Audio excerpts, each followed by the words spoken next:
Isang mapagpalang Friday naman sa inyo mga kapatid. Share ko lang sa inyo ang naging kaganapan sa aming late Christmas party dito sa aming church sa GLJM.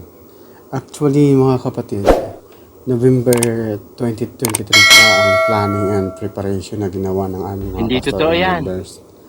Dahil nga sa mga busy namin na schedule dahil sa work, natapos ang buwan ng December at sa awa ng Diyos, di siya natuloy.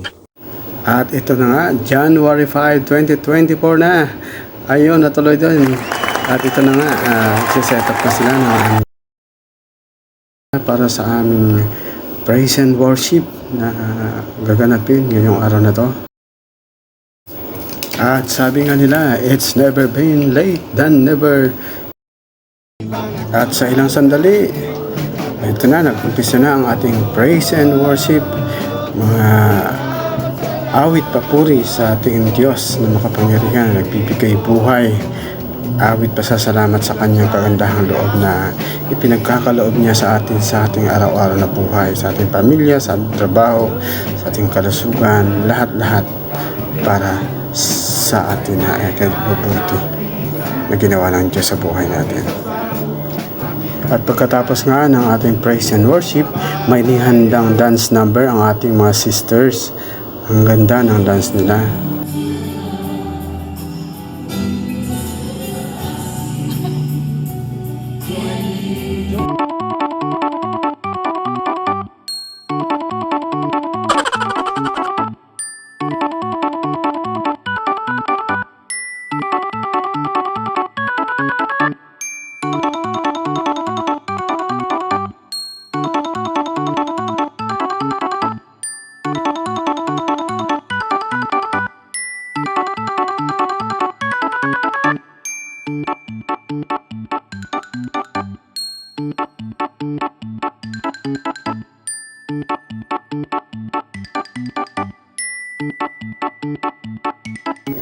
Oh, ayan, ang ganda ng dance nila. Diba? Ang ganda. Palakpakan naman kayo dyan. Palakpakan naman. Oh, diba? Ang ganda ng dance nila. At ayun nga, pagkatapos ng sayaw, picture-picture na. Siyempre, alam nyo na. Alam na this. Pang social media yan, pang post yan. Oh, at pagkatapos, tawang-tawa pa nga to si ate. Tawang-tawa na kasi ito na yun. Finally, alam na. Ito na yung inaantay ng lahat. Kainan na. Kaya inantay ko na. Pinicturean ko na. Videohan ko muna. Kasi hahanapin ko ang pwedeng masyarong kunita dyan mamaya. Babalotin natin yan para maiuwi.